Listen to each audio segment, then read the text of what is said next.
Thank you very much, Phil. And it's a pleasure to be here virtually and to welcome you to this workshop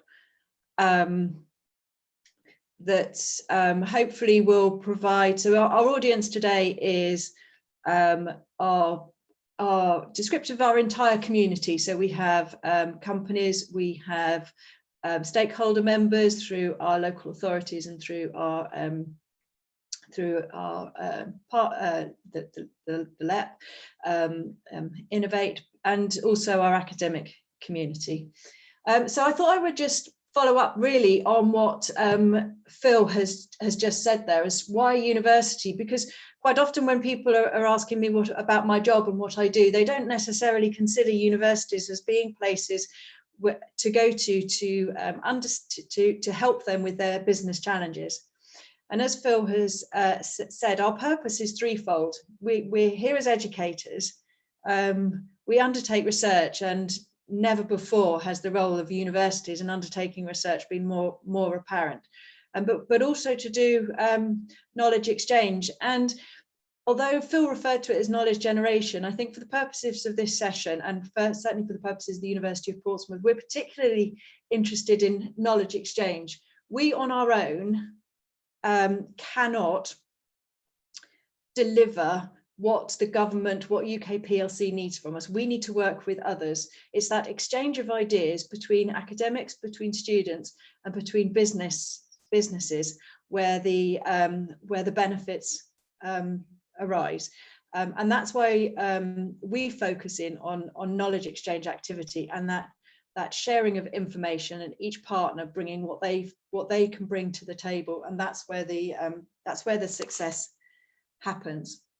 So from University of Portsmouth's point of view, we're really motivated to create, share, and apply knowledge that makes a difference to individuals and to society. And that's our mission statement.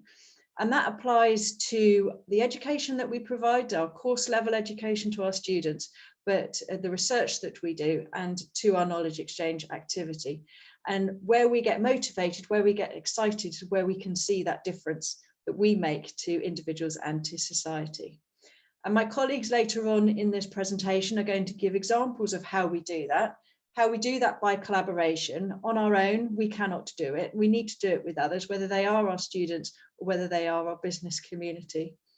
We have an awful lot of exciting facilities and expertise within our own institution.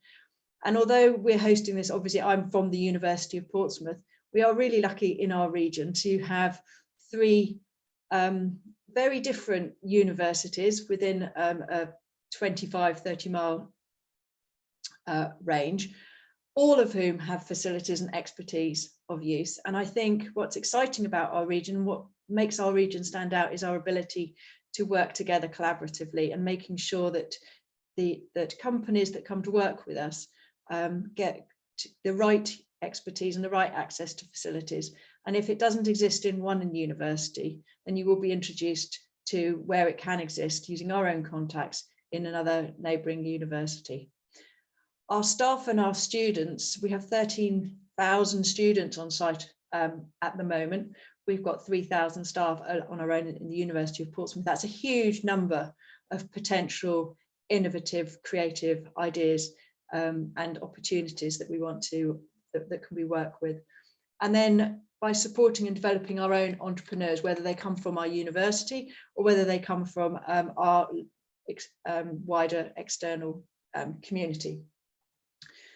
We're proud of our role of a civic university and as a stakeholder in our region, and we're committed to play our part in the government's challenge of investing in R&D.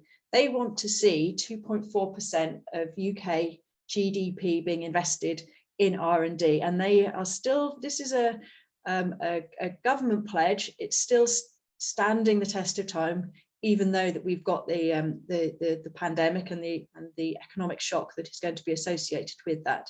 The government still seems to be committed to this 2.4%, and I'm sure Sally will cover this in her talk. The government is making funding available in order to be able to encourage and to facilitate that increased expenditure in R&D, both at universities and in businesses. And some of the projects that we've got here from that my colleagues will be talking about will give you examples of how the government is making good their pledge that the way that we're going to rebound from the economic shock that is going to be associated with the pandemic to achieve that aim. And the last thing for me really is that we're committed to make our region a high quality place for our students and our graduates to stay and prosper in high quality jobs. And working with the business community is the key way for us to ensure that those high quality jobs are available for our graduates to stay in the region and generate additional wealth, both for us as in the region and for UK PLC. So that's all I really wanted to say, apart from to hope that each of you gets at least one really useful, beneficial takeaway from this session that you can follow up outside after the session. I'm sure you'll find ways of talking to us either at Portsmouth or through the projects that we're going to talk, or from Innovate UK. I'm hoping there is something for everybody that they can go away and take positive action straight away. So with no further ado, I'm going to hand back the screen to Chloe, and I think introduce Guy, who is going to talk to us next about the various different mechanisms.